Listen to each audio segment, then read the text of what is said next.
A C student can justify anything, and the worst part about it, they can believe the excuse. Don't look at me like that. Some of you guys have been defeated already in your life. You're saying to yourself, you know what, I got a GED, nobody wants me. I used to be an alcoholic, nobody wants me. My own father used to tell me I was no good, nobody wants me. I'll just work this little dead-end job and we'll figure out what's next, because I don't have anywhere to go. Some of you guys can relate to what I'm saying. Somehow, some way, you've disqualified yourself. I work with so many people and I can relate to it. Nobody can beat you but you. Nobody can stop you but you. But the worst thing you can do is qualify yourself. Now I'm 50 years old. I got a wife. I got kids. I got more. I got bills. School is over. That's all about the real deal right now. You guys with me? Is there any excuse for an adult not to get an A out of life? So when you go to work, is there any excuse for you not to be an A manager? Is there any excuse for your store not to be an A store? Is there any excuse for you to go home and not to be an A husband? Is there any excuse for you not to be an A wife or a mom or a dad? Is there any excuse? Because we're not in middle school anymore. We're not in high school anymore. So on report card day, I came home and I would sit down with my mom and dad and I would make excuses about my C. Well, Mom, you know, I don't like the teacher, Mom, and the teacher doesn't like me. That's why she gave me a C. You know, my mom would say, that teacher didn't give you nothing. You earned it. Nobody can stop you but you. You know, I had a goal of playing in the NBA and I got there. You guys know I had a goal of doubling my NBA income, and I got there. If you set a goal, and you make the intention that you're gonna get there, do you know that you writing it down and looking at it every single day, you're 7 times more likely to achieve that goal? This is America, ladies and gentlemen. It can happen to you, it can happen for you, but you gotta write these goals down, plain up on tablets, so they can be seen by men, and that woman is you. My father said, write your goals down, son, and I wrote them down. I said, Dad, I'm gonna play in NBA, and That's your problem, son. Your value system's screwed up. You're smart. This family's about being a student athlete. Rewrite your goals tomorrow and give them. He didn't yell at me. He didn't browbeat. He didn't criticize me. He said, son, that's your problem. Your value system is screwed up. Redo them and give them to me tomorrow. You know, some of you guys can have more in life, but your value system is screwed up. You're more excited about Facebook and Instagram. But some of you guys just go. You know, I go to work, man, I can't wait to hit that golf cart. My father taught me something very valuable. But you know what? You will dwell in what you dwell on. You will dwell in what you dwell on. If you dwell on marijuana, you will dwell in marijuana. And you will get the weed smoker's reward. I thought about it the other day. I'm from Chicago. I've never been to a thug retirement party. Have you? I've never been to a thug retirement party. I guess I have. They're called funerals. What you dwell in, you dwell on. So can I give you a little bit of advice? Make sure your value system is good. Make sure your value system makes sense. People say all the time, well, what's most important to you? God, family, work. And I know what you're going to write down, but it's got to be real in your heart. Does that make sense? What was in my heart was sports, and that's no lie. My father said, redo your value system, son. It's screwed up. I read it the next day. I said, Dad, you ready? Okay, Dad. I'm going to graduate college in 4 years. I'm going to play in NBA. Anybody know why I ducked? My dad had a nice backhand. I said, I'm going to play in NBA. And that's what I said. I'm going to make more money in business than I did in school. You know what my father said?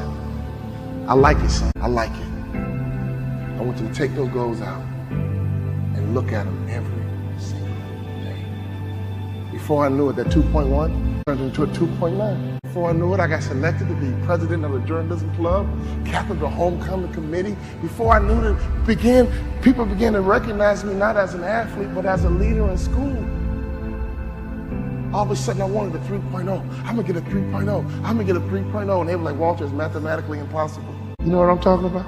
So I got as high as I can get, a 2.9. And I realized, you know what? I could have had a 3.0 easy if I would have taken advantage and been a little bit more mature in my past life. Some of you guys need to hear what I'm saying to you right now. Some of you guys used to be immature in your past life. Can I get a witness? Now you're not in middle school anymore.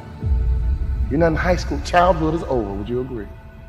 And grown men and grown women think a certain way, operate a certain way, and have a certain mindset and mentality. I want you to understand you are a part of a legacy. You've heard about your mom's story. You heard about your dad's story. Now it's time for you to build your story. My father was a sharecropper in Tennessee. I heard all the stories my dad would tell me being a young black boy in Tennessee. He said, son, I got called the N-word so many times, I began to think it was my first name. But I busted my butt for you, son. I busted my butt. I went back to college for you, son. I got educated for you, son. Everything I do is for you, son. See, right now, I want you to understand you are a part of a legacy. Many of you guys, your mom made sacrifices for you. Your dad made sacrifices for you. Now it's time for you to grab the bull by the horns and impact your legacies. Everybody, your mom and dad have this story. Your grandfather, your grandmother has his and her story. Now you are building your story. I was at a track meet one day, and I was watching a 4x1 relay. And I love a 4x1 relay because that first sprinter takes off with the baton in their hand, and they run as hard as they can, as fast as they can, and when they get to the next athlete, they yell, stick! And the next athlete takes off running, but they reach back. They just reach back a little bit. Then they run as hard as they can, as fast as they can, for 100 meters, and then they yell, stick! And it's so important to make a successful handoff, because if you don't make a successful handoff, you are disqualified. And the next athlete's turn is to run as hard as you can, as fast as you can, and then they yell stick, and they hand it to the anchor. That anchor is Carl Lewis. That anchor is Flojo. That anchor is Usain Bolt. And that last 100 meters, whoa! They come around that curve, and all you see is elbows and form, and they come down and cross that finish line. So that's the track meet, and I saw them handing this baton. Stick, stick, stick, stick, stick. Your father might be from Russia. Your grandfather might be from Cuba, Colombia. I don't know where they're from, but let me tell you something. At some point, they're gonna yell stick, and that baton's in your hand. So we don't have time to be silly anymore, would you agree? We don't have time to play games anymore, would you agree?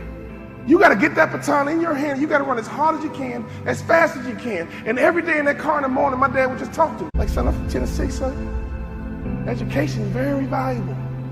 You cannot devalue education the way education is important, son. That's the way out. Education, working hard, education, getting trained. Smart families are training and development organizations masquerading as a family. Mom, dad, you are head trainers of a family. You know what my dad would say? Go get it, son, go get it. Be sweet, baby, be sweet, go get it. Go get it, be sweet, baby, go get it. Go get it, be sweet, baby. Go get it, be sweet, baby. Every time I left the house, my mom would say, be sweet, baby, be sweet. My dad would say, go get it, son, go get it.